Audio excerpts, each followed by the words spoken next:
Run, party, repeat. Welcome to the East Coast Adventures Dirt and Vert Podcast, where we talk all things running, racing, and training to help you get ready for your next big adventure.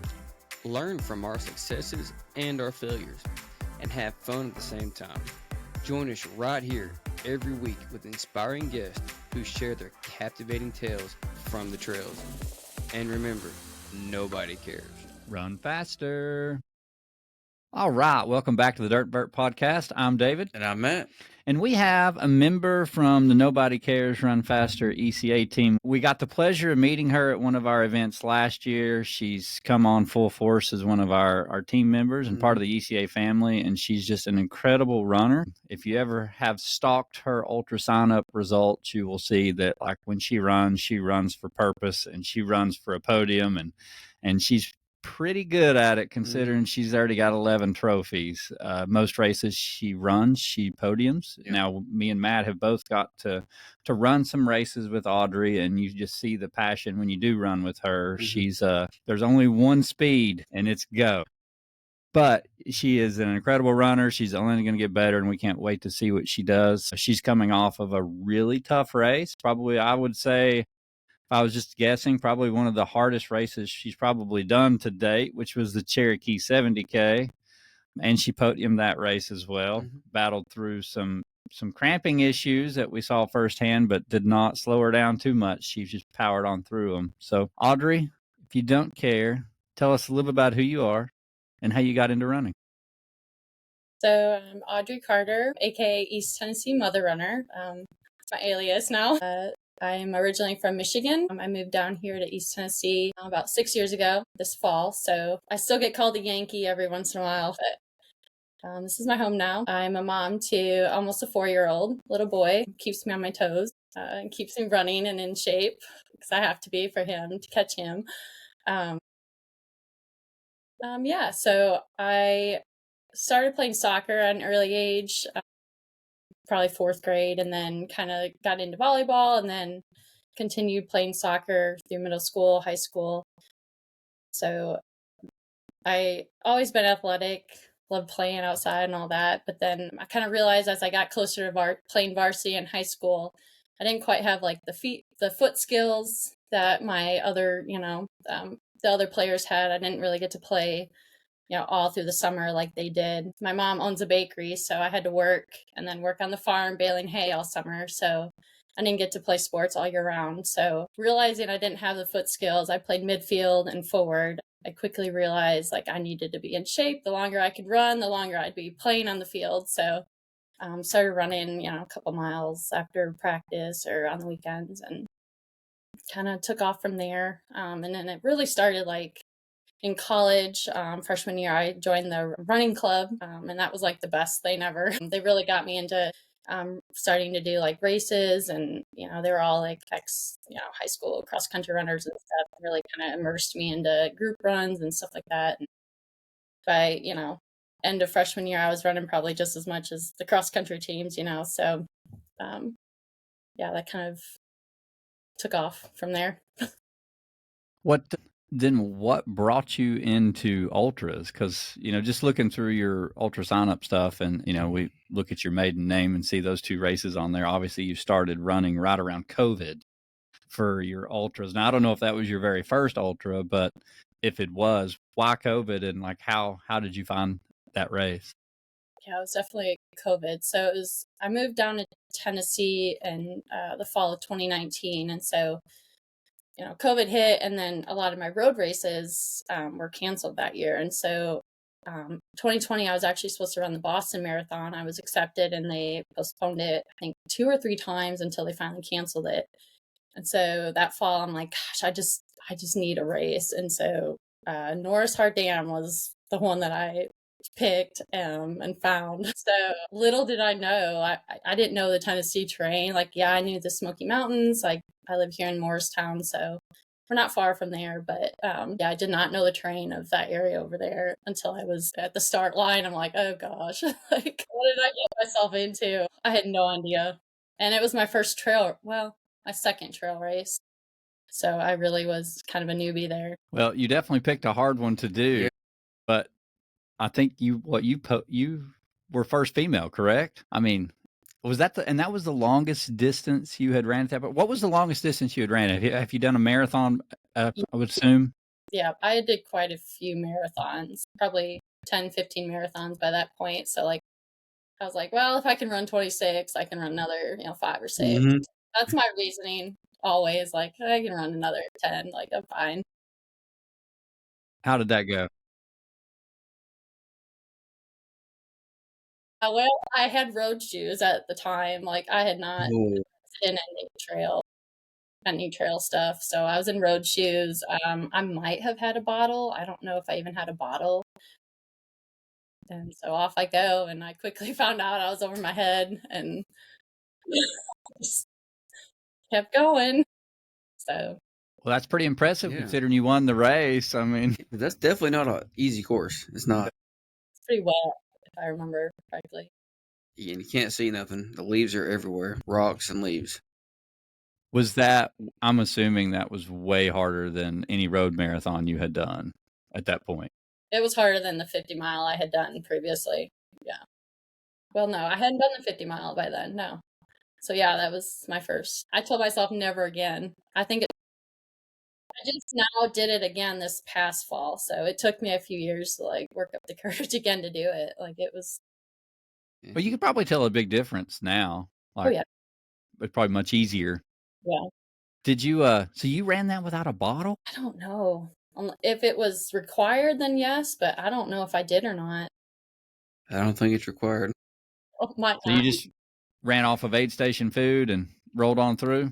Yep. I've always carried those do. sports beans, Yeah. caffeinated sports beans. Like I never used gels or anything until probably the last couple of years. So Wow. I've always done the Jelly Belly. They do taste good. Hey, back in the day, those things were popular. were. You didn't have a lot to choose from. That was one of my first. When I first started the ultra running, the jelly beans was one of my first. That's what I used. Well, and then you see, we see the next race. I'm trying to remember what it was here. It's the Lighthouse Lighthouse 50 miler, which you do almost a year later. No, it's like 6 months later.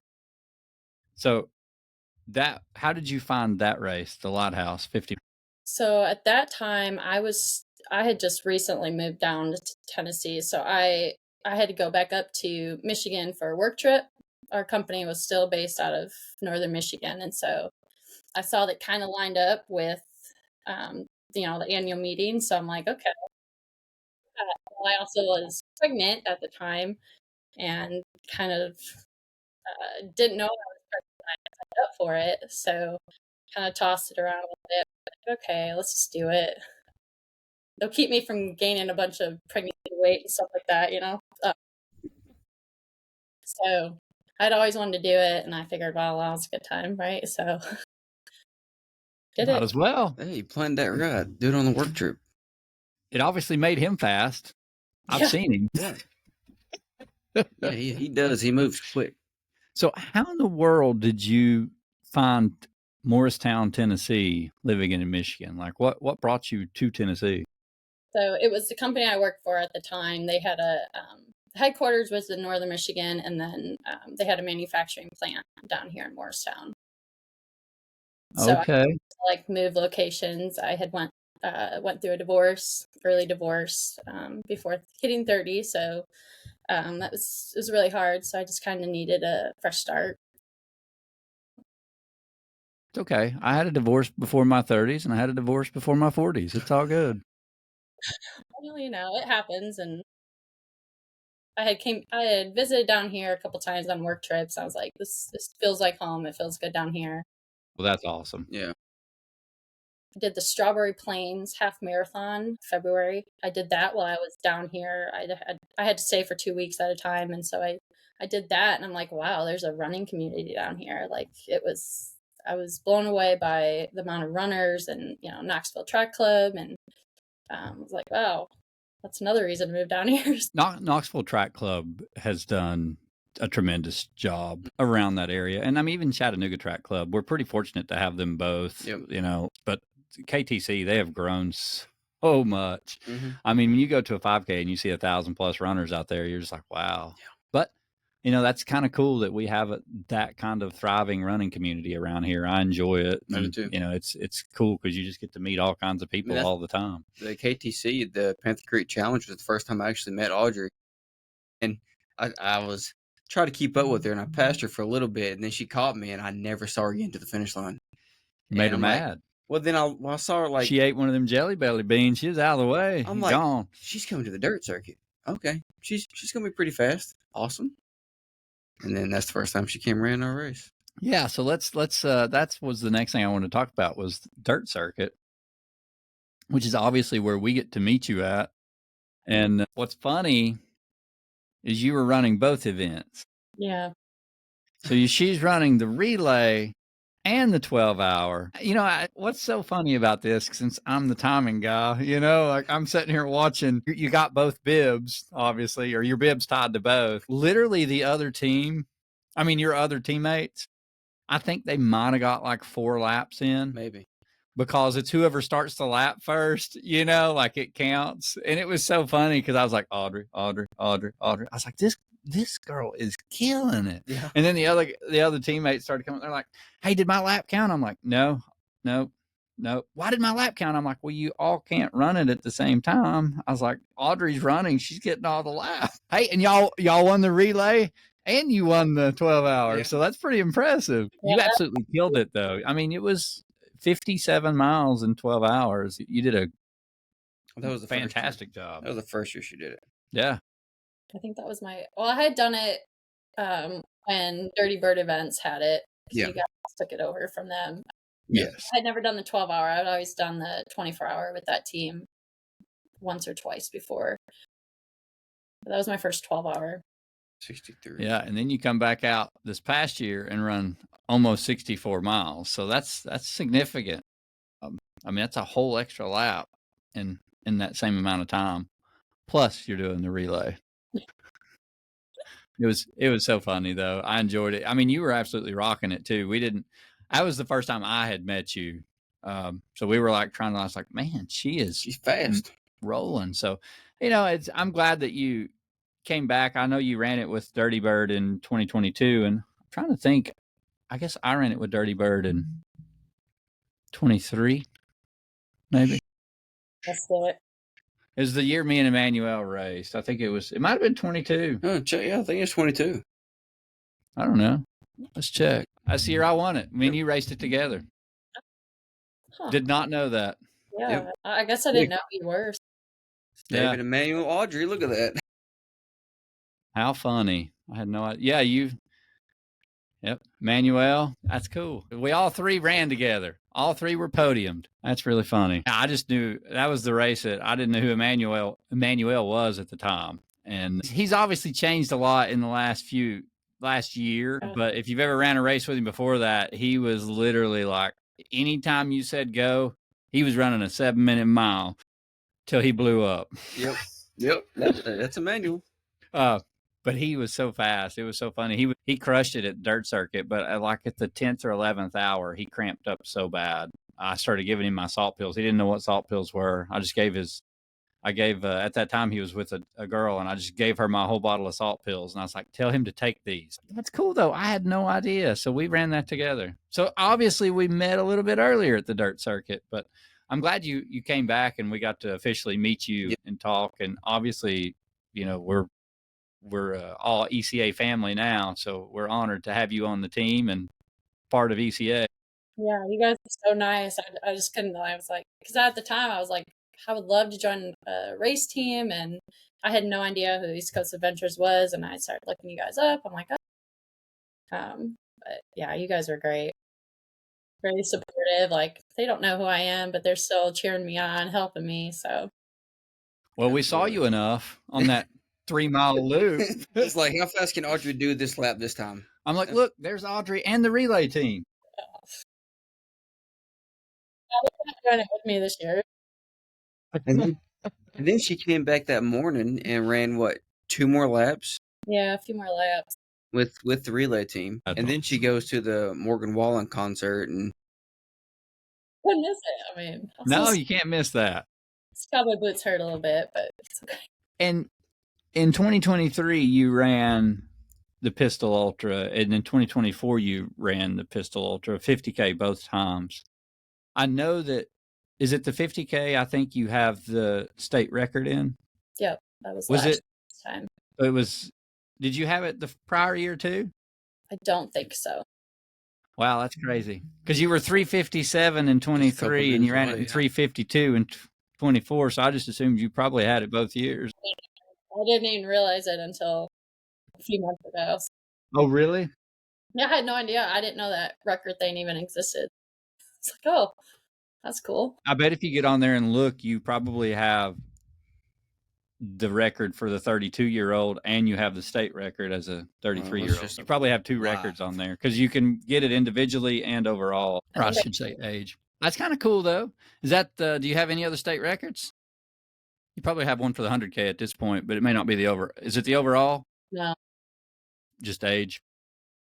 Well, either way, you've got a couple at this point. That's pretty impressive, especially the 50K that early on in your ultra career. Like, you haven't ran many at this point. That was like, what, your fourth or fifth race? Yeah. So, I mean, that's impressive. That 50K, I think, is probably my favorite distance, I would say. 50K? Just because I'm such a hardcore, like, marathon runner. I've run so many marathons. It's like second nature just to go to that 50K. Like, I run a 50K like I run a marathon. Like, to me, there's no difference. I don't go into it seeing it as an ultra. I see it as a marathon. Plus a little, like, just gotta hang on just a little longer. You gotta have that little extra endurance there. That's my secret. That's exactly how I feel about a 50-mile race. I feel like 50-mile is my best distance because I can hang on just long enough to blow up right at the end. But it's, the 100-miler, I'm still, I don't know. I've had some really good races, but I still don't feel like I've put together a great race yet. So we'll see how Yeti 100 goes this year. But I've done I think my best distance, kind of like you're saying for the 50K, I think my best distance is the 50-miler. For some reason, it just doesn't. 50Ks, I usually just go out too hard, even though I think I can hold it, but it's all good.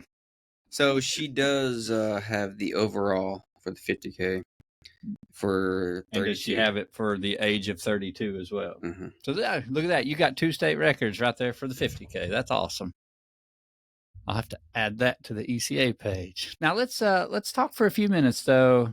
We did. You've got the Pistol Ultra a couple times. You come back and run the dirt circuit with us in 24, and then you come out and run Gone Loco at the beginning of the year, and you won it as well. 4 hours 16 minutes. Broke the course record for female. Broke the course record, and then you ran a 3:11 marathon in the middle of that race, which is pretty impressive.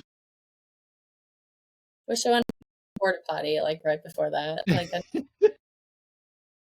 running the extra like 50 yards and got my time. Well, and then, what's really impressive, though, is like you ran that race in February, and then right behind that in March, you run the Pistol 100K, and you won that one as well. You were first overall female, 9 hours, 56 minutes. But you've just got like month after month so far this year. Like, you've got February, March, April was Troublesome Hollow 50K. And every one of these races from basically 2023 to, all the way up to Cherokee, with the exception of Cherokee, you won every one of those races. And with the exception of Cherokee, you were still second. So that is so consistent in what you're doing and in various distances too, which is kind of impressive. I know you say the 50K is your favorite, but to be honest, you've done well at all the distances. You've got the 50K, you got the 12-hour, you got the Gone Loco, which is a 55K, so not much difference. Also, you ran a 50-mile trail race in the National Forest and still finished really strong. You did the 12-hour Three Sisters, won it with 63, almost 64 miles again. Do you feel like, I know you like 50K the best, but what do you think is your strongest? Besides the marathon, I'm trying to so my goal is to gradually like get the experience at each distance, kind of like do my ladder up to that 100. Like that's what I've been kind of doing this year, is trying to like build that up, and not just go out and do 100 and not know like what's going to happen. So like the pistol 100K, like I think I'm going to like that distance. I definitely am going to do it again next year and try to start doing more. I'd like to get a 50 miler in somewhere in there and see if I could beat my pregnancy time. I'm afraid I won't be able to. That's embarrassing. But yeah, I'm just kind of like laddering it up, those distances. But I like that 100K. I like the challenges that it presents. 100K is fun because it's a distance you can run. You can run the whole time. And it's also something that you can finish in the same day. Like that's what like 100 milers, they're iffy. Depending on the terrain, you could be out there for 24, 25, 26, 30 hours. 30 hours. But for 100K, you can, some 100Ks, maybe 15, 16 hours, if they're really, really gnarly. But pistol's a fun one because you could run it, and that's a lot of road 100Ks and even rail to trail 100Ks. Yeah. They're really fun. But I like that distance, 50 milers and 100Ks. I love those distance because it's a challenge and you still have time to do stuff. Right. Like you can go out that evening and kind of chill and eat. And if you ever run 100 miler, you appreciate being done before midnight. You sure do. Because when you run 100 miles, all you think about the whole night is like, I just can't wait for the sun to come back out. I just can't wait for the sun to come back out. I just can't wait for the sun to come back out. Sun is new life.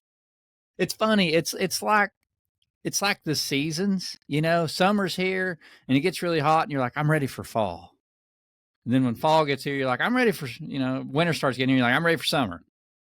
Well, with a 100-mile race, you're like, the sun starts going down. You're like, yes, temps are going to drop. It's going to feel so much better. And then about 2 hours in when it's dark, you're like, damn it. I wish the sun would come back out. Look at the sun. I'll wake up once the sun shines. You're never happy. 100 miles, you're happy for like the first 10 miles. Then the rest of it, you're just like a roller coaster. You have good moments and bad moments. It's so fun. I'm really talking her into this 100 miler, by the way. She's going to get the kind of experience it next weekend with that feeling of 24 hours. I'm afraid of the dark. I have a hard time running in the dark. Well, you picked a great course for that because you're going to have tons of people out there with you. Really? Okay. Yeah. It's a 3-mile loop and there's over 40 people just in the 24-hour race. So you're not going to be alone. You say that 150 people out there and you still run them by yourself. That's true. But you'll see headlaps. There's no wild animals out there except for deer. And that bear, that one bear that may be there. But he's a kid. You can go pet him. Just don't feed him. All right. I still haven't saw, and I run out there like 3 to 4 times a week. So Audrey'd be like, hey, you want a jelly bean? Got caffeine? Like Dusty, was it 2 years ago? Dusty said, I swear I saw a bear out there. I swear I saw a bear. I said, Dusty, there's no bears out here. And then when the bear popped up this year, you goes, see, I told you there was a bear out there. Well, Audrey, I got to ask you a question. Since we've went through all your races, so, you started out as like the rest of us, short distances and working your way up to a marathon. But then, 2020, you found the ultra distance. My question, though, is since 2020 to now, what have you done differently that you feel like has helped you improve? Do you feel like anything with training, fueling, like what have you really been focused on to continue to improve? Because your times are getting better. Yeah. Not that they weren't great to begin with, but with those fast times, you're only getting faster. So just curious, like what you've been working on. I had a baby, Matt, so you should... that was the secret. Yep. Matt's working on that. It's part of it. I in all seriousness though, like when I was pregnant, I really started getting into lifting weights, really doing more strength training and focusing on like actual strength, body strength. I'd done a little bit like before, like I was kind of intimidated by the weights, kind of stayed away from them. But I realized like when I was pregnant, I'm like, man, I really want to stay strong. I was doing that 50 miler in June. So I was like, I really want to like be able to really run strong through my pregnancy. And so I really started strength training. And I think I really do think that that was a huge key thing that I changed. Like that's the only thing I can think of that really changed other than moving down here and just getting acclimated to like the humidity and stuff like that. It doesn't bother me really. But I really think that was just getting strong was like a key into running better and running faster. I got faster after having a baby. Like it doesn't make any sense. Like I was so afraid, like, oh, it's gonna make me slower. I'm gonna be fat. Like and I didn't know if I was gonna run again. But yeah, I got stronger, I think is the biggest thing. And now I love lifting weights. I do it 6 days a week. I really think like there's something behind that. So I definitely Yeah. Yeah, you hear a lot of noise about how lifting doesn't help running. yeah. And I can see that in some areas, like if you're racing 5Ks and stuff, possibly. But ultimately, if you're running a longer distance, any type of endurance run, muscle only helps you. Yeah. It only benefits you. It helps with, preventing injuries, and it helps you with being stronger. I mean, obviously, the stronger you are in your stride, and the more power output you're doing, it's only going to make the run more efficient and better. So 6 days a week, that's pretty impressive. You run like 9 days a week, right? 10 miles a day. 10 miles a day. Yeah, So you strength train 6 days a week. How many days a week do you run currently? 6 days. So I take Take one day off. yep. I switch it. So I don't lift on Sundays. I do my long run on Sundays. I lift heavy on Saturdays, just depending, of course. But and then you Have just you been smart about, don't do legs, on race week, you just have to, be smart about it too. right? Don't kill yourself. Yeah. What's your mileage look like over the years? So when you first got into ultras to now, have you increased drastically? Probably. I've always been like a lunch run person. David, I know you run at lunch. That Yes. I've done that for years. I'd probably say 10 years or so. I've always run at lunch. I've trained at lunch. And so gradually, 6 miles was like my daily mileage. But now, up till now, like 10 miles is like my minimum I like to hit every day. Mary's kind of changing that for me a little bit. But yeah, my mileage has definitely increased over the years. I feel like every year I kind of add like a mile to my daily mileage. Like I just kind of increase that more and more every year. Yeah. So up to this point, you've probably never had a coach, correct? Mm-mm. Okay. I Well, usually that's run by feel is how I do it. How I'm feeling that day. If it's a good day, Mondays happen to be like my best. I feel the best on Mondays. I don't know why. It's like the day after my long run. You would think Sundays after my rest day would be the best, but they're not. They're actually my worst day after. So I don't get that, but Mondays I feel like I had like the strongest day for me. So like I like to really push myself on Mondays. It's kind of it might just be the start of the work week. It invigorates you that much. Yeah. Monday, yeah. Those day jobs. It was funny. I was trying to get here, and I text Matt and I said, "You're gonna have to start the podcast just because I'm gonna roll in at 6:30. It's been a long day." And he's like, "Me too." And I was like, "These day jobs got to go." Couldn't agree more. Couldn't agree more. Yeah. It's interfering with my running. Day Yeah. jobs have got to go. Yeah. So you bring your son to a lot of your races too, and he's so cute. And obviously, him and your husband they come and support you and crew you some. Has your son ever said or done anything at the races that makes you realize that he sees like your struggles or what you're doing? I'm just curious because I remember when my daughter was real young, that was the biggest thing I loved was that she would see me suffering or see me hurting and continuing to go. And I just remember that was like a big moment for me, like to see that she realizes that. And I didn't know if your son had like seen that or realized that yet.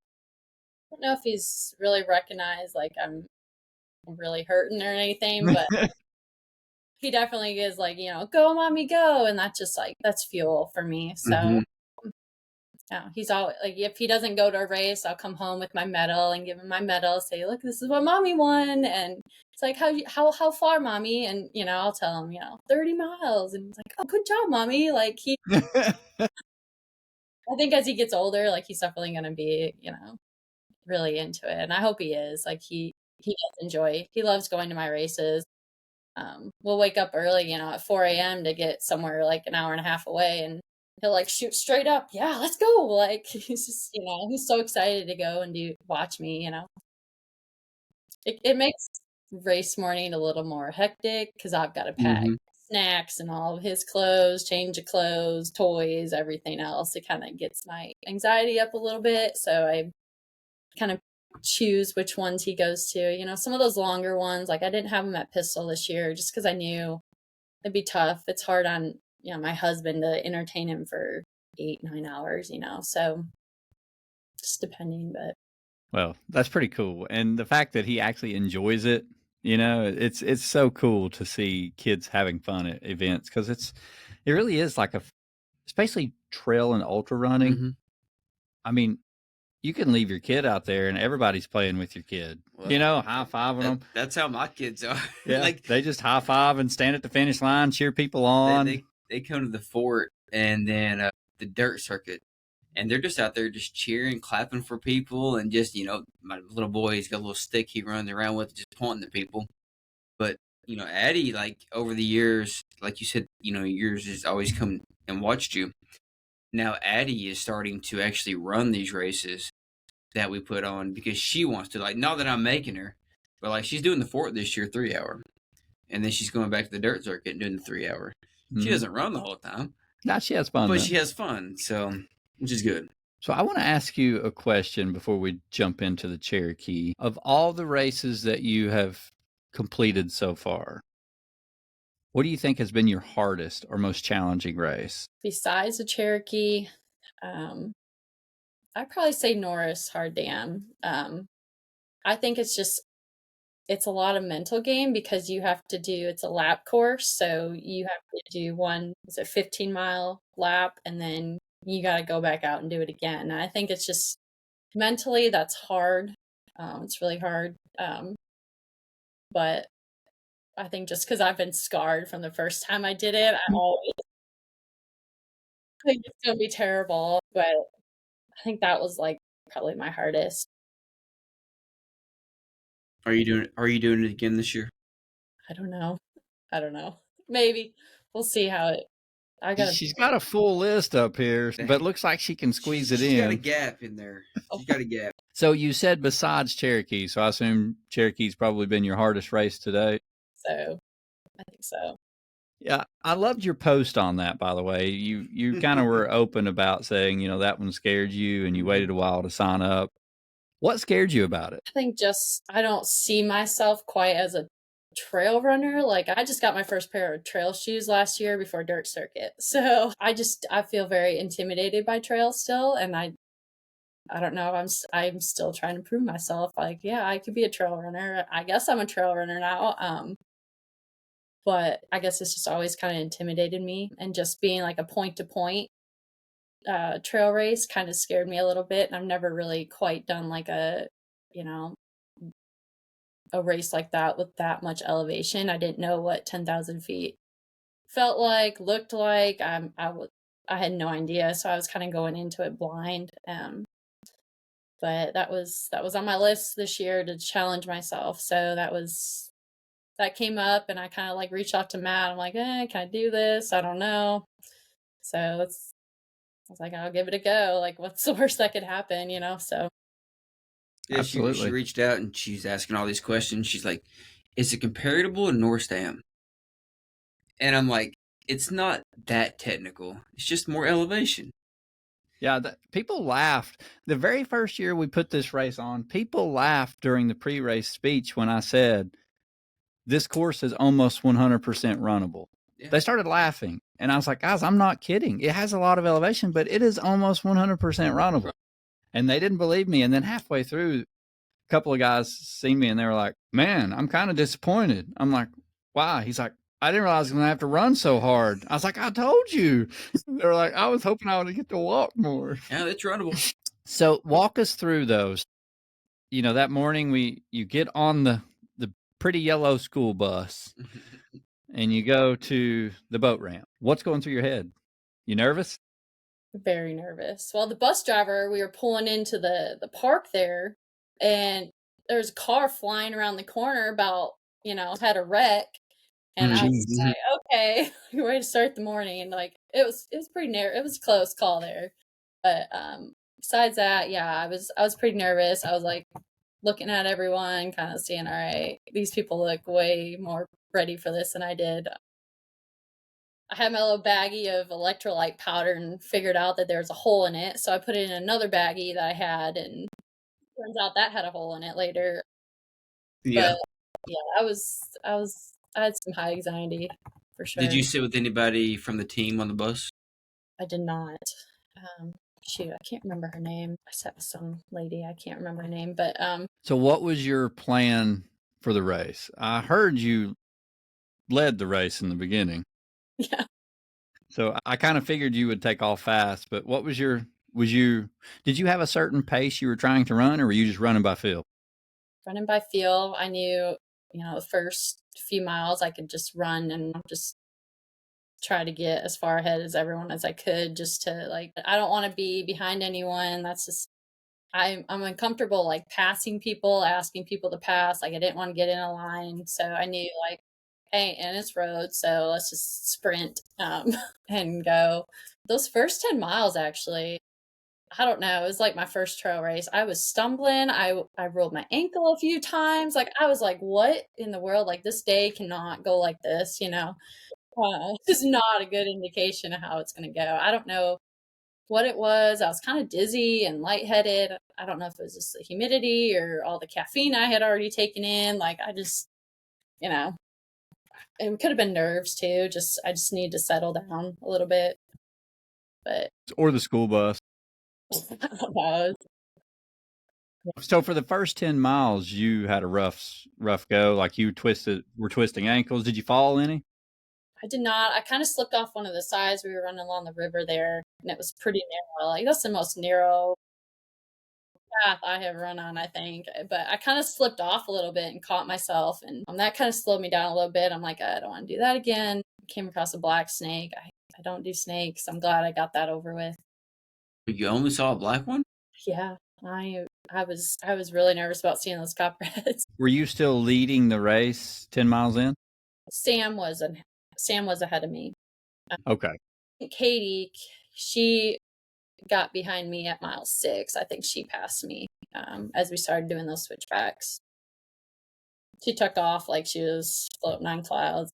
I knew she was gonna pass. It was just a matter of when, Now you had when I first saw you coming into Big Ben in that parking lot, you were probably about a minute, 30 seconds to a minute ahead. You and Sam were together, and then Katie was not too far behind you. Then Amy Gant was right behind that. So y'all were moving. And then when I asked her, I said, "How is it?" She goes, "I'm running the runnable sections. I'm running the runnable sections." And she was. When did it start to get hard? I would say after Buckbald. I think that I was kind of getting nervous about my calves, and then it just started settling in. I think after that mile 20 or so.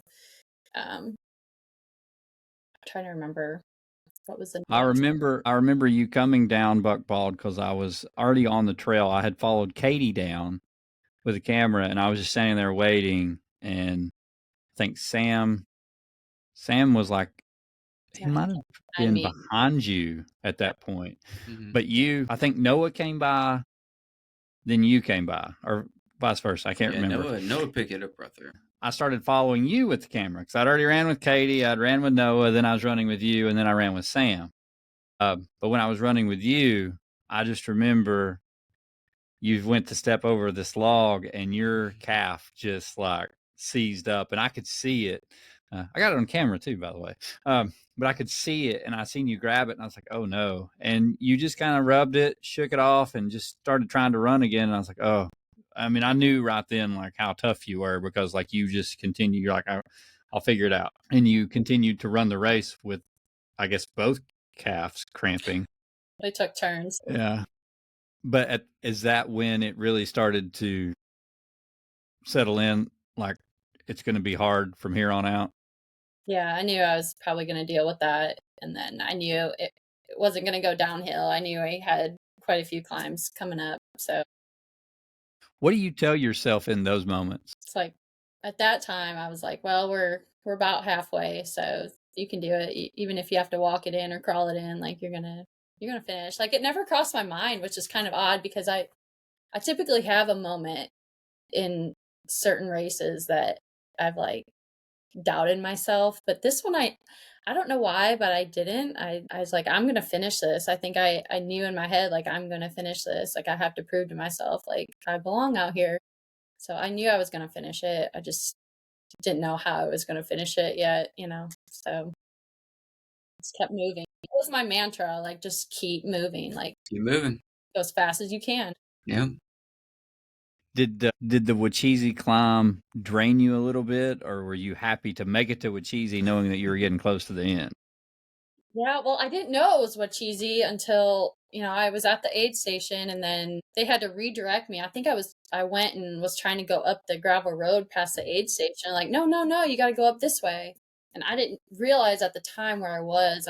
I knew it was coming up because it was like, what, 10 or so miles left, 10, 12 miles left. I'm like, I know it's coming up. I didn't realize at the time that was Wachisi, the trail portion of it, and I was like, man, this sucks. Like this was like I love the trail. Like I think that was my favorite part because We heard that from so many people. it's pretty. It's it's soft, especially coming down. It's very soft. Pine needles, like it's so pretty going up through there. It was foggy, misty. It was really pretty. I enjoyed it. I was struggling a little bit. I was definitely like hiking through a lot of it, but and then literally had to crawl up onto the gravel service road. Like, what the hell is this? That's where I met Katie. She was already like coming down at that point. I met her right there. Crap, maybe I'm not too far away, but I was a hike up. So yeah, it was tough. I didn't stop. I didn't walk. I shuffled up. I would still consider it jogging, I guess. But yeah, just kept going. You know where the saying come from now, right? Well, I had this whole, leading up to this race, I'm like, I'm gonna run that. Like, I had seen pictures of your guys' group runs. I'm like, that ain't nothing, like, you just don't know until you're on it. Like, I don't. Well, it's not that bad when we go out there and do like the training runs from the aid station up because it's only 3 miles. You're moving good, but when you're like 30 miles in, and then you got to climb it and then come back down, it's different. And 90% humidity. Yeah. I bet it felt good to put that bracelet on your wrist, though, didn't it? It did. It was misty. It was really eerie. I wish I would have seen the view. It was foggy. You had the two older guys up there with the ham radios. At that time, like the water jugs had blown over because it was so windy up there. He had waters in his truck. He gave me a bottle of water. I'm like, yeah, I need one of those bracelets. He's like, oh, you do? Okay. He didn't know anything about it. He's like, yeah, they just left him up here. I was like, yeah, I think I need one of those. Definitely. So then you come back down with Cheesy, you hit the aid station, and you're coming close to this old furnace road section, the creek crossing or the river crossing. Yeah. How did you like that?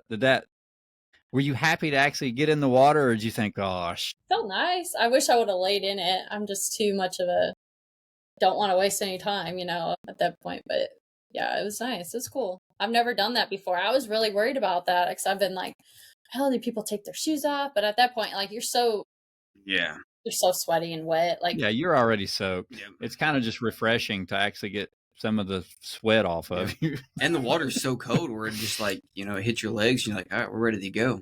Yeah.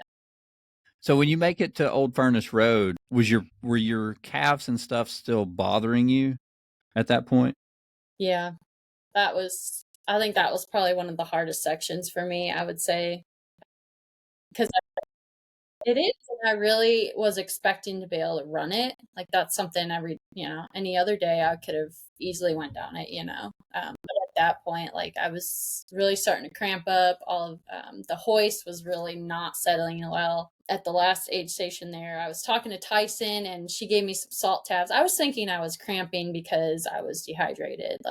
So I was taking salt tabs and I pounded 6 of them. So that was a mistake. And then drank a bunch of hoist and I started cramping. My stomach started cramping and Yeah, I don't think you were behind on salt. You didn't look like it when I saw you. I think it was just the climbs and muscles and how hard your effort was. Yeah. It But could have been a little, but it never hurts no, to at least, but you can go overboard. I was paranoid. So, rhabdo, like I had that rhabdo. So now like I've been just paranoid about it. And so Believe me, I know where you're coming from. It's like every time you go to cramp up now, you're like, oh no. It happened to me for like 2 years straight. I was so worried. Every time in a race, I would back off sometimes because I'm like, oh, I'm going to go into rhabdo. usually don't cramp like that. So it's just Yeah. There was a lot of people cramping that day. Up at Buckbald, it was like a cramp zone. It was just people laid out everywhere, just cramped up. After you left, I mean, everybody started coming in eventually, and people were just laid out everywhere cramping. Trent's calves and his quads were just like ripples in them. And then Brandon was cramping like crazy. Yeah, it wasn't just you. There's a lot of people. it's what the 10,000 feet feels like, I guess. Like, found Well, out. yeah, absolutely. And then you throw it in the middle of July with humidity and, pushing an effort like you all were doing up front. It's different when you're, everything's relative to effort. It's like a 50K. If you're going to run a 50K hard, hell, it can be the hardest race you've ever ran if you run it hard enough. But the thing about this race is even if you don't run it hard, it's still going to hurt. Yeah. Because you're going to be on your feet for that long doing those climbs in the heat. So it's all relative to effort on what's going to hurt and how bad. I'm like you, I would rather be done as quickly as possible. But you said something earlier that you said to prove to myself that I'm a trail runner. When you crossed the finish line, you could see on your face the emotion of doing that. Almost like it was, I did it and it was relief, but I did it and I'm proud of myself. I love the pictures of you at the finish line because you're just kind of like, it's almost like you're satisfied and relieved at the same time that you're done. They're really good. But what went through your head? Do you feel like that justified you being a trail runner? I think it does. I think so. I think like I finally can kind of call myself a trail runner. Like I've done like a really hard, true trail race that I think I could. Yeah.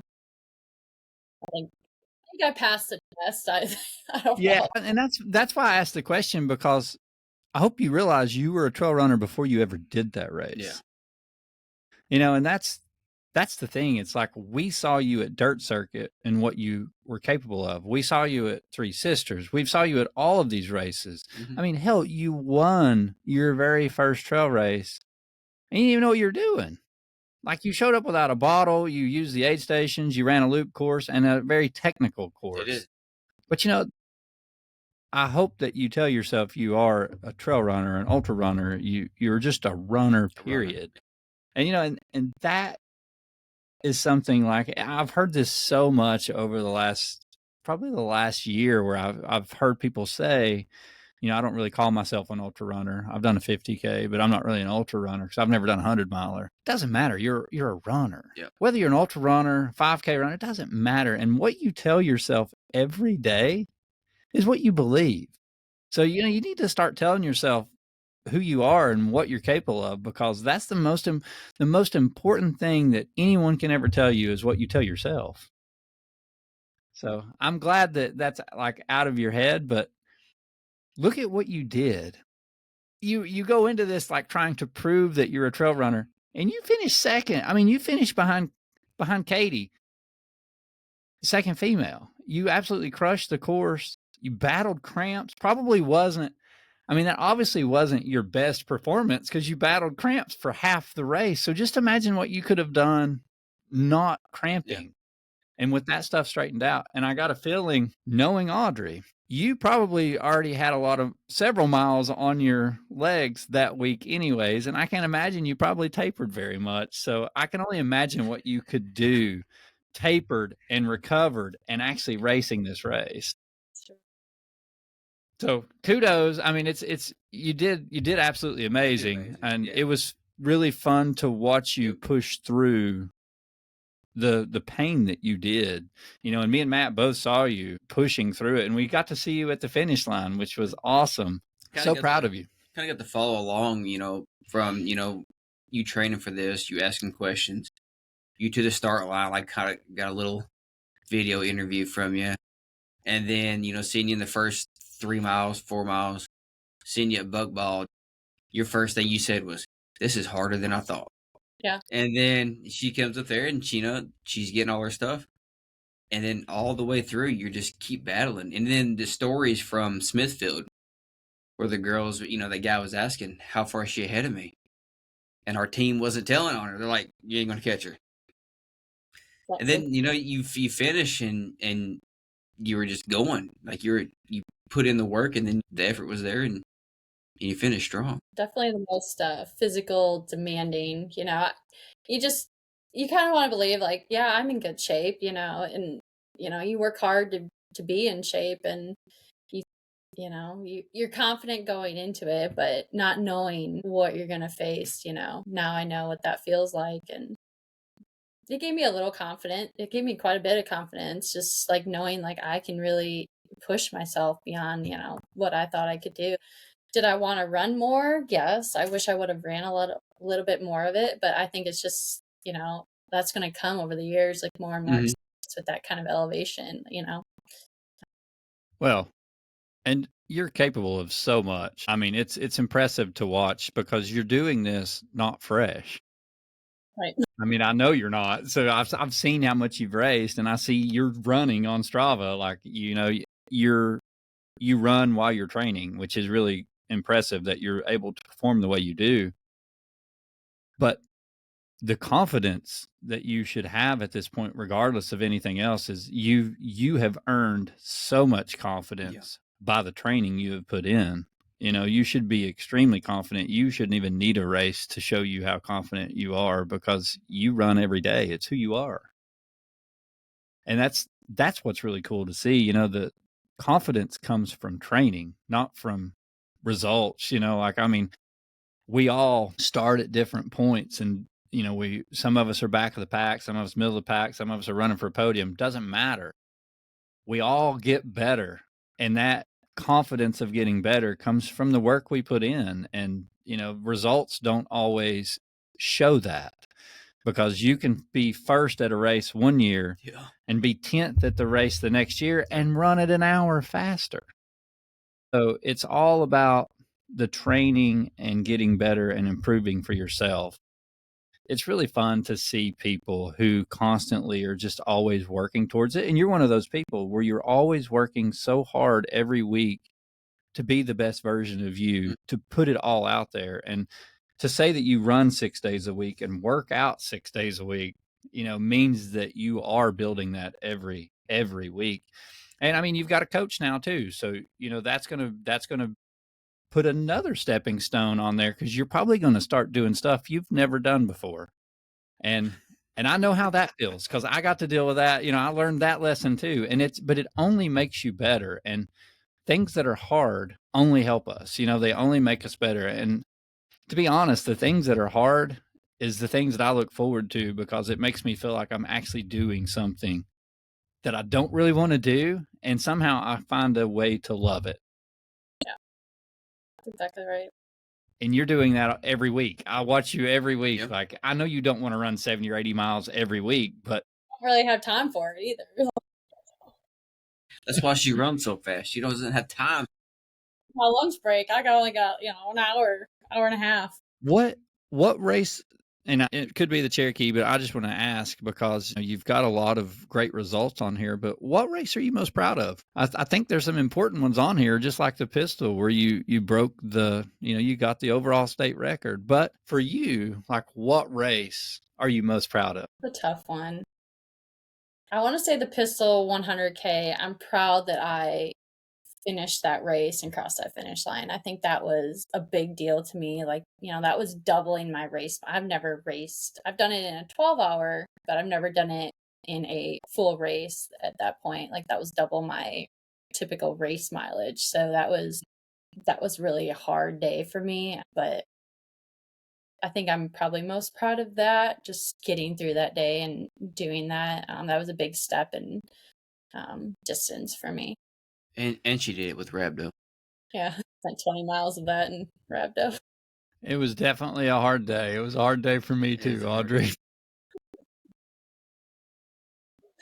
It was way harder than I think any of us realized it was going to be. It was. Definitely was. So that changed things drastically. Yeah. But you fought through that one really hard. Things did not go your way. You had to battle your whole way for that one. So I think that's a great race to be very proud of, because you could have easily have thrown in the towel. Considering you were actually probably, medically in rhabdo during the race, I would say you probably could have thrown in the towel. When did you finally go to the doctor? Well, I went to the ER that night. You did? Yeah, I did. Okay.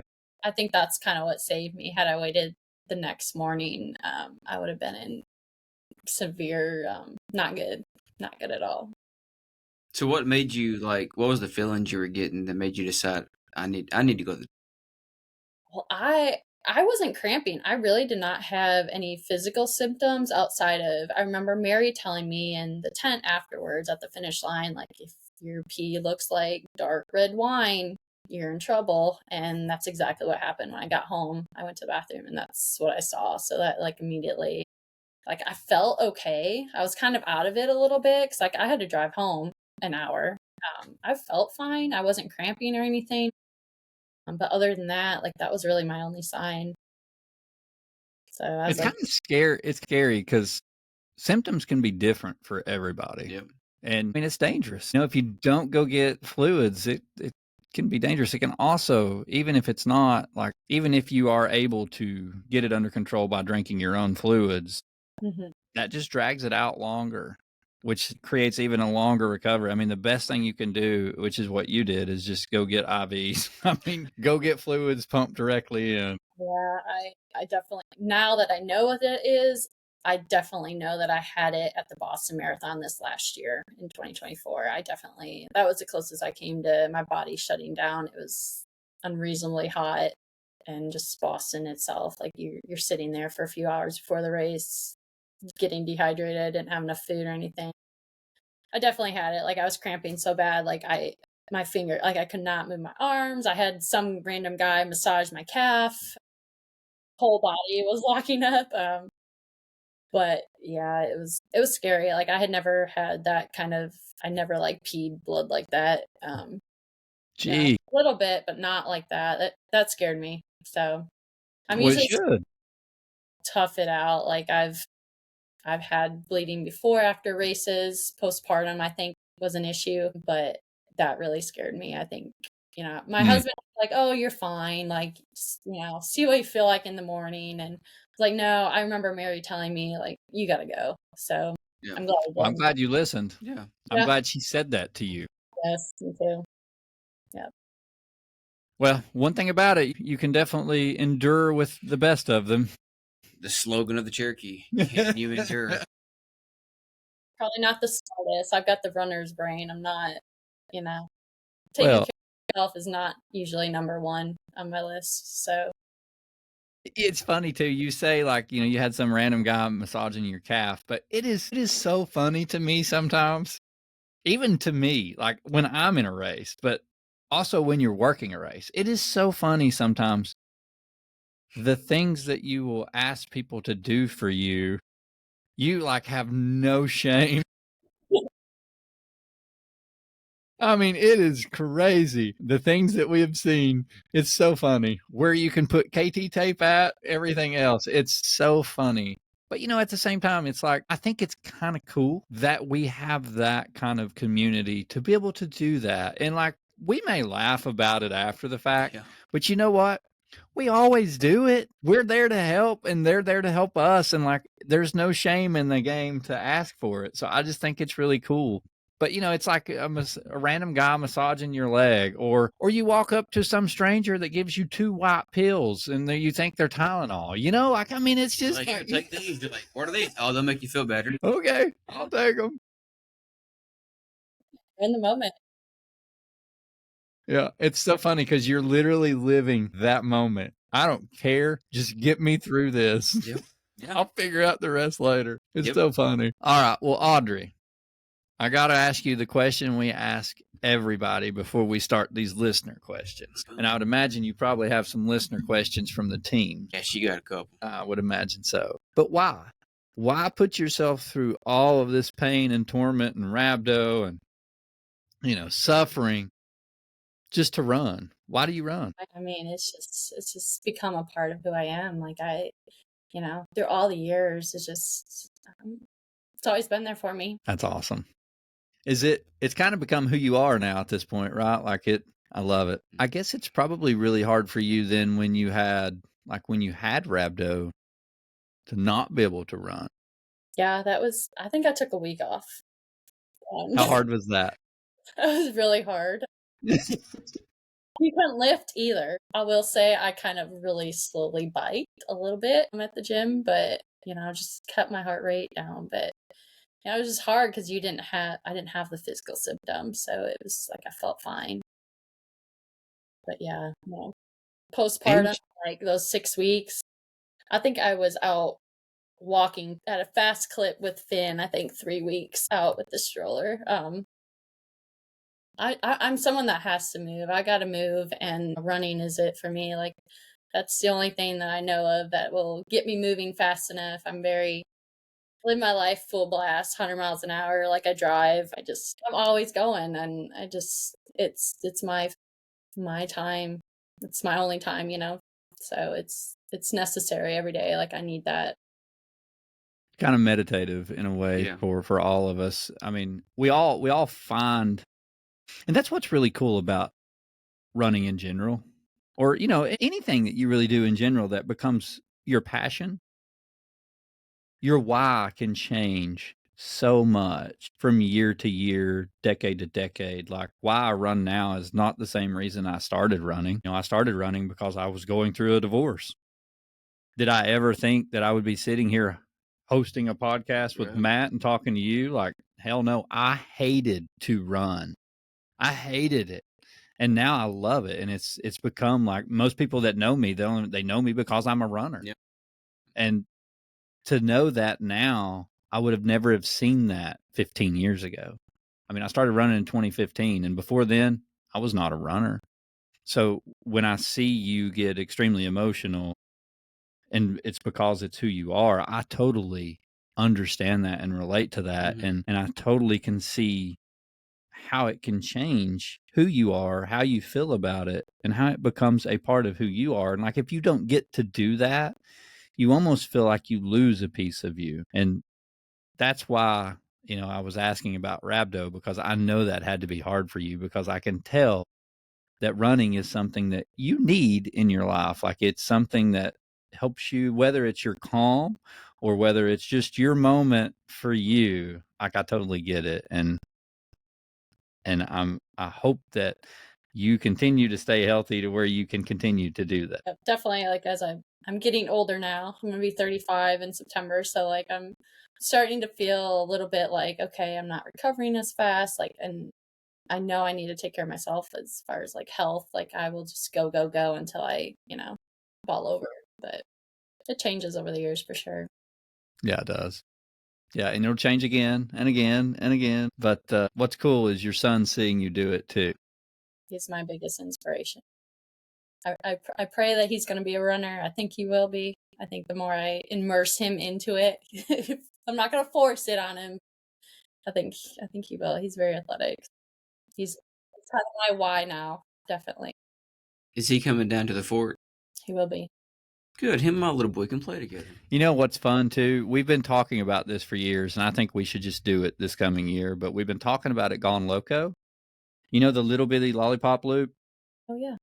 We're thinking about like during packet pickup, doing a kids race just for fun to let the kids run. We've talked about it for years and we've never done it. We should do that. Like, he would be perfect for that because it's not even a quarter mile, I don't think. Right. So, let the parents run if they want to, but just let the kids have fun. We'll make them little bibs and give a little trophy or something out. Have fun with it. He should definitely, maybe you could talk him into that. I love it. All right, Mr. Williams. Time for the interrogation. We got quite a few team questions.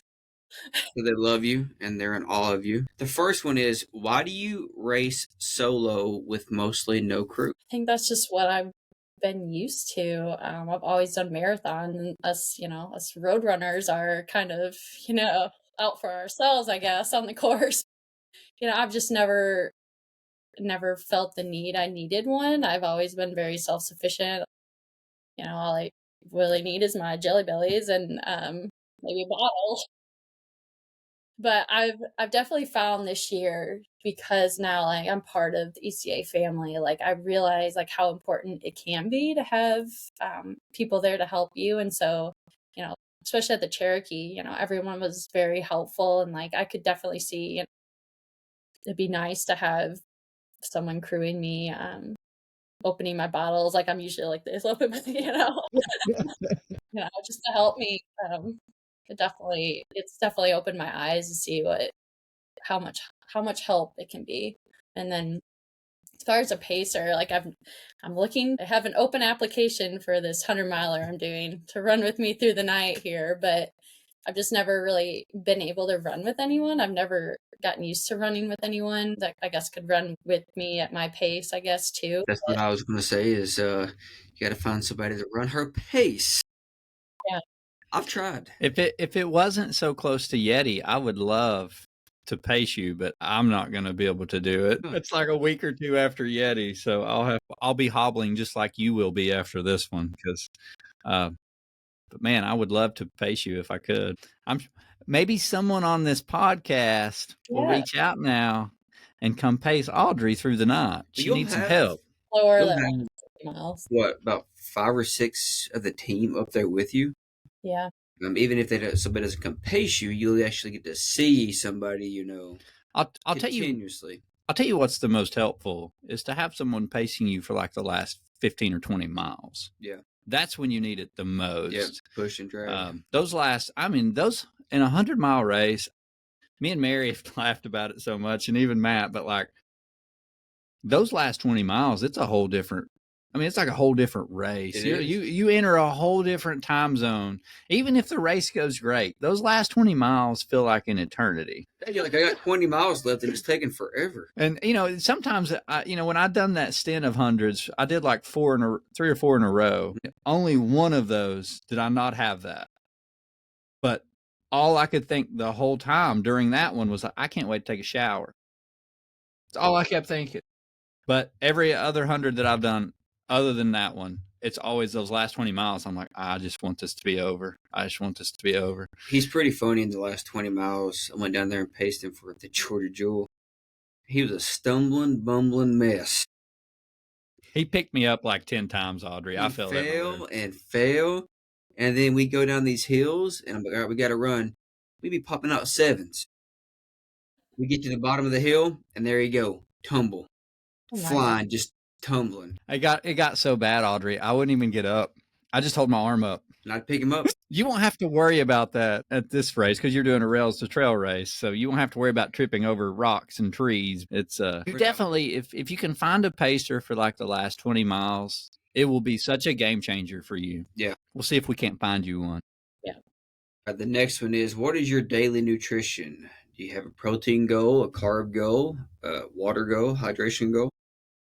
I don't have necessarily like the numbers for it, but I definitely aim for high protein. I eat my 3 eggs and toast and my bacon in the morning. I usually eat a big breakfast, just knowing like I don't typically eat like a large lunch. I have a protein smoothie that has like some gut health fiber stuff in it.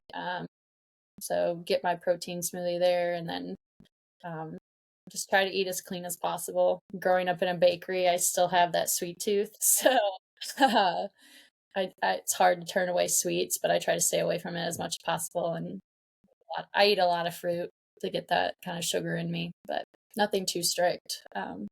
I love my steak and chicken. We eat plenty of chicken, that's for I eat sure. plenty of steak. Steak and sweet potatoes. That's the go-to. All right. Why does your boy have the cutest little mullet ever? He loves his mullet. He's been growing that thing since, well, he's only had one since his first haircut. So he loves his hair. He don't want you to touch it. He don't want you to put it in a ponytail. He loves it. I ask him every time, you want to shave it off? And no. Didn't I see where you shared something? He was in a mullet contest. He was at the Greene County Fair. Yep. This last year. He did okay. He didn't win or anything. I mean, there's some mullets. You wouldn't believe it might be out in the sticks out here, but I mean, wow. I was impressed. It was impressive. Mullet I game. know that people had mullets, but there's a lot of kids that do. Loves it. That's hilarious. I've never had a mullet. I just had long hair. That's as far as I went. I just thought his mullet was impressive. It I didn't is. realize that his mullet game was that much further behind some others. So wow, Especially I kids. I mean, can't wait to see some of these other mullets. I don't let it like grow out. We don't need no like Joe Dirt or anything. I mean, that's just like, You got that Brad Pitt mullet going on. yeah, you gotta Well groomed. between the two. Wild child. I love it. I wouldn't recognize him without the mullet, to be honest. Yeah, you're right. Like, I've just got it's like who he is. I love it. I think it's the first time I saw him was with a mullet. So, like I wouldn't know him without one. He wears it well. He does. What has been the hardest race that you've done? Assuming the Cherokee. I think that was the most physical demanding race for sure. When you hit a wall, how do you get through it, and what do you tell yourself? That's a good question. Just think back to the pistol. Oh, I heard us say a few choice words during that race when we Yeah. were both laid out over there throwing I up. do a little self-talk to myself that you probably don't want to hear. I'm pretty hard on myself. It would take something big for me to stop and not finish a race. Like I will not drop out easily for sure. I guess, I don't know. I sometimes, like for the Cherokee, like we were hiking, I was like 1, 2, 3, like just stupid stuff, like to get me through it. But I think like You got to have fun. I know, I mean, yeah. But I had a really bad Boston Marathon race this last year. I was coming off of being laid off, and so I was probably not mentally in the right spot. So I kind of abused running quite a bit, kind of beat myself up. I do 3 20-mile runs a week. I'm like, it's overtraining, overdid it. And I got to Boston and had a terrible race. And I said, well, I'm here. Like, you got to do it. You got to finish. Like, it's not a question. Just do it. I don't know. Very, very hard on myself. Like, you are not going to drop out. Like, you are going to do this, like, whatever it takes. I always say, like, I'm either going to walk it in or crawl it in, but I'll be there. That's a hard mindset to have. So that's a gift. Yeah. And it's a curse. It is. Yep. You definitely put your health on the line sometimes, I would say. Yeah. In the moment, you're like, no, we're finishing this. And then like a week later, you're like, that's smart. Right mindset. The next one, this is pretty good. But can you teach us all how to be fast like you? Start running at lunch. You have a timeline. Like, you gotta, as many miles as you can in an hour. Our lunch runners. That's it. And it's always 99 degrees. Yeah. How many miles can I get in 30 minutes? Maybe 5, maybe. Ooh, that's hard. Tight timelines, I think, have kind of forced me to run fast. That's what I think. So you just run at lunch and you don't run like after work or when you get home? Sometimes it depends. I work from home most days. I do go in the office once or twice for meetings, depending. My husband, sometimes I'll have to wait till my husband gets home. It just depends on the schedule, but I try to do it at lunch because I'm home by myself. I just get up a little earlier and try to make up that time later. So kind of have that. It helps to have that flexibility, I will say. Mm-hmm. I used to have like a pretty rigid work schedule when I was working in office. So like if you got a meeting that runs over, like you're going to have days that you miss it. You got to run later. Yep. I know that. Yeah, David knows it. I was on the treadmill last night at 9 o'clock. Yeah, you were. After our meeting last night, he goes, all right, I got to go get my run in now. It happens. It's okay. Yeah. Luckily, mine's always 30 minutes. That's all I get. How was switching from the road to the trail for the Cherokee? Did you enjoy it, or did you miss running on the road? Like overall, or like just like Cherokee, or like do I I'm miss? assuming just the Cherokee training. Did you do like a lot of trail runs for the Cherokee, or did you still do a lot of your road stuff? I still mostly ran on road. It's really hard for me to get on a trail. I have Panther Creek here in Morristown, but it's still, 20-25 minutes across town for me. That's hard to do when, you're working 8 hours a day and you got your picking up your kid after school and stuff like that. So I mostly did road, but I do live in a very hilly area, so I'm constantly running hills. My road is literally like a camelback, so I'm I got maybe a half-mile stretch that's actually flat. Everything else is hills. So I was hoping I'd be okay, but it definitely wasn't like that quite, much of elevation. But trail has kind of came naturally to me. I've never really struggled on trail, even like the more technical stuff. I feel like I'm pretty light on my feet. I don't typically fall much. I'm knock on wood, but it kind of was a natural progression into trail, I guess, for me. I don't know if that answered your question. That's actually kind of impressive, though, that you ran that well on the course, but it also explains why you twisted your ankle so much too. Yeah. So That could also with the cramping, because it's a lot more like you're using those muscles that you haven't used a lot on trail to stabilize yourself that you're not used to. I can see that. Yeah, I learned a valuable lesson the first time I did mid-state, because I ran a lot of trails, but I had never really done like a ton of elevation like mid-state mile. And I remember I was like, I don't know, it was after the intermission and it was going into night, and I was like, my calf started to cramp a little bit, and I'd never heard this. And, I was still learning all kinds of things back in COVID about running. Everything that I could do wrong, I was doing wrong. But I remember this one guy saying, well, make sure when you're walking the hill, like make sure, like if you're going up, make sure your heel's touching the ground. He's like, if you leave your toes up, like you're putting all that weight on your calves. If you're trying to walk on like your midfoot or your toes, he's like, make sure your heel always chucks the ground when you're hiking up a hill. And I'm like, man, that makes so much sense. I was like, I've never thought about that. So I tell people that all the time now when they're like, their calves are cramping when they're hiking a lot. I'm like, well, make sure your heel's touching the ground. Like, don't be walking on the front of your feet. Yeah. And it's a game changer. Yeah. But like, I didn't realize that back then. I didn't ever hike. All I did was run, like, mostly short stuff. And that was different for me. But that's something like, you have those moments where someone tells you something, you're like, that makes sense. I don't use my tiptoes. I watched Justin Hamilton do that for how many hours he did it for. On his tiptoes, climbing that hill every single time. I'm like, there's no way he's going to be able to hold this. Every time. On his tiptoes, just going up and flying. I'm like, okay, I can't do that. Exactly what I was doing until, David, you told me that. And I did that the rest of the time, and it's okay. Yeah, it takes some pressure off. It does, yeah. It really does. But to me, I'd never heard that. And I'm like, oh, that makes sense. All right, the next one here. I guess we already answered that one. He'll skip like 4 questions, and then later on, he's like, oh, I forgot. No, this was good. They were asking if she was switching from road to trail. We already covered that one. I got you. And let's see here. You got the fork coming up, and there is a $500 cash prize.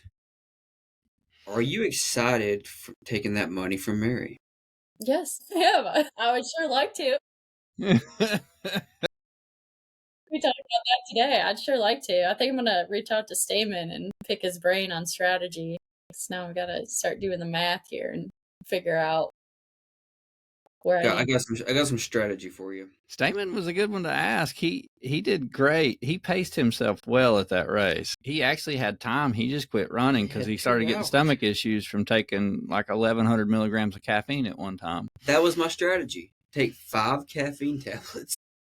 Probably wouldn't faze me at this point. Like, that's my It didn't phase him too much either, but I think it did lead to some GI issues. But that was by accident too. That wasn't planned. Someone thought that the pills were only 100 milligrams each and gave him 5. It says on the bottle 100%, and they thought it was 100 milligrams, not 100%. But it was 220 milligrams per pill, and they gave him 5. Yeah. Wow. So I guess he actually took a lot. 1,100 milligrams at one dose. But he takes grams a day anyway, no, I'm sorry. That's 1,200. No, 1,100. My math's not there. Nice. You should have saw him. I literally thought we killed him. Yeah. Like when he come back around, I was just waiting. I was like, he's going to have a heart attack. And he comes back around and his eyes are as big as like $50. He's ready to go. And we told him and he just laughed. He's like, man, I take 8 espresso shots every morning. I was like, oh, he just took off. Grams a day. He said, oh, this is nothing. I got a high tolerance. Okay, great. And he went in front of the lab. He's going to be at the fort too. So Okay. you should pick his brain over the next couple of days though. I'm going to, yeah. I think you'll have a lot of people during the night that will be able to pace you and help to keep you going. And you're running with Bob too. So, I mean, you met Bob at Three Sisters. Bob's a really good runner. Yeah, he's crazy. Yeah, I can run together. Y'all probably ran together for Three Sisters for what, the whole time?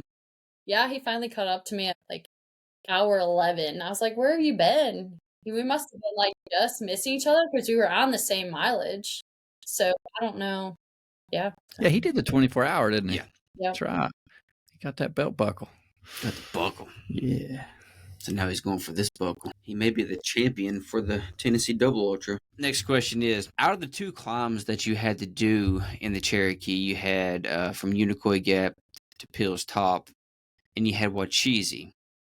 Out of those 2, which one was the hardest? I'm trying to think of where the other one was. Leaving the luau with the girls. That one was really tough. I would say Fun Wacheesy. aid station. Yeah, that was really fun.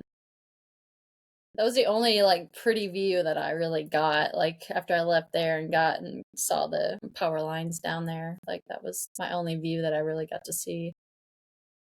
It was kind of crazy foggy in certain spots that day. Buck Mhm. Bald finally cleared off, but it was after you guys were already through. Brittany goes, because Brittany wants to run the Cherokee next year, the 70K, and she goes, when does Buck Bald clear up? I'm like, I don't know. It depends on the weather, but it takes a while to clear up there. She's looking forward to that. A lot of people look forward to the Buck Bald. It's very pretty. Cool. Well, all you got to do for the fort is stock up on caffeine and Sour Patch Kids. Yeah. Sour Patch Kids, okay. Yep. That was Staмен's plan. He executed it to a T. And All don't have a chair. I usually don't. I have my can't little sit down. box, Tupperware box, and that's it. Perfect. He didn't bring a chair or nothing with him at the fort because he said he did not want to sit down. You should definitely reach out to him. He would love that. He's very sharp. He'll give you some good advice. Audrey, do you have any questions for us? I think so. No. Well, thank you so much for taking the time to do this. I know this is probably your very first podcast, but you did a great job, and we absolutely were just excited to get you on here, especially after, getting to know you more and more and more, and just the more you become part of the ECA family. I mean, we love having you on the team, and we love seeing how you run with the passion that you have, and it just makes it so fun to watch you do hard things and do them really well. It's really impressive, but it's also inspiring, and just continue doing what you're doing, and we can't wait to see what you do in the future. I appreciate that. Thank you for having me on here. I'm so honored. Like I feel like I don't deserve to be on here, but it was so much fun. Thank you. I appreciate it. Yeah. I wish she'd give herself just a little more credit. I mean, she's only got like 11 podiums in, the last 2 years. Races. She's my rabbit. I'm going to catch her every time. Always do better. Always do better. That's a good motto. Yeah, you were saying like you're really hard on yourself when you're in these races, and you give yourself. I can relate to that. I will literally sometimes cuss myself just to keep going. I would too. Yeah, and Matt beats himself literally. Like I'm like, even when I'm not throwing up, Like if I'm just like down in the dumps and I'm like, oh, pity me, I'll slap myself and try to get out of this. You got to quit this pity me stuff. You got to go move. And then one of the best ones is the year that I did really well at Firewater. David gave me the up down. I was playing the old pity me stuff. I was in third place. I was walking. He comes by me just letting me have it. Everything under the book. And I'm like, okay, I got to run. And then I did quit running from there. But I'm not the best at like a soft pep talk. I need soft pep. I need to go. I need the harsh one. I've gave Matt one really hard one, and I've gave Mike 2 really hard ones. And I gave them both really hard ones at the Stinger one time, but they weren't too bad. All right. But they snuck in the tent while I was in the bathroom and started sleeping. Made me so mad. Well, that's when I wasn't on the caffeine tablets. So I didn't know I wasn't on those regularly. And so that was my first 100 miler. And me and Mike both came in, and I'm like, Mike, we've got to sleep for 5 minutes. I got to sleep for 5 minutes. And so I'll sit down, and here he comes in there. What are you doing? And I'm like, just give me just a couple minutes. And then Mike was hiding his food. I wouldn't drink, eat, no salt, no nothing. It was funny. We can definitely relate. I mean, I think if you want to do something really great, and when I say really great, that can be like whether you're trying to break a course record or you're trying to break your own personal record. Like if you're trying to do something that's really important to you, that is going to be a big deal, you have to hold yourself accountable. Yep. And, I think that is what sets the bar for different people is, do you hold yourself accountable? Yeah. Because if you don't, what's the point of setting a goal? I mean, if I miss my goal, I'm really upset at myself. Yep. And that makes me work harder. I'm not the person that's going to miss a goal and go like, oh, well, I'll try harder next time. No, it pisses me off. Like I want to do better. And I think that everybody has to have a little bit of fire in them to have that confidence. You got to have a little swagger. And the only way you have a little swagger is to build that confidence by training. And then when you lay it all out there and you're like, I got this goal I'm going to do. Well, damn it, you've trained for 6 months or a year or whatever. Why would you not hold yourself accountable at this point? You're here. Do it. Like, unless you break something or you're going to kill yourself, like there's limits to where you should stop. No excuses.